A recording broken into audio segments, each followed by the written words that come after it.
beni kimse tutamaz. Sen beni tutamazsın, yıldızlar tutamaz. Bir uçurum gibi düşerim gözlerinden. Gözlerin beni tutamaz. Bu akşam ölürüm, beni kimse tutamaz. Sen beni tutamazsın, yıldızlar tutamaz. Bir uçurum gibi düşerim gözlerinden. Gözlerin beni tutamaz. Düşlerinden buyurun buyurun, çalsın ölürüm. Düşlerinden buyurun buyurun, çalsın ölürüm.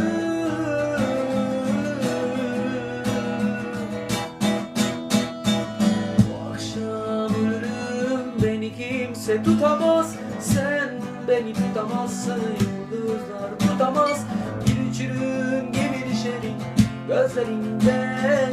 Gözlerin beni tutamaz.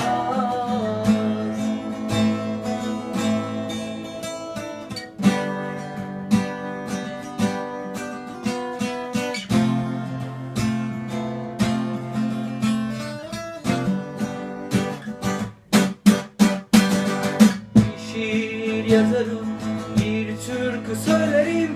Bir sen olurum, bir ben olurum. Bu akşam ölürüm, sırf senin için. Benim ölüm bir anlamaz. Bir şiir yazarım, bir türkü söylerim. Bir sen olurum, bir ben olurum. Bu akşam ölürüm, sırf senin için.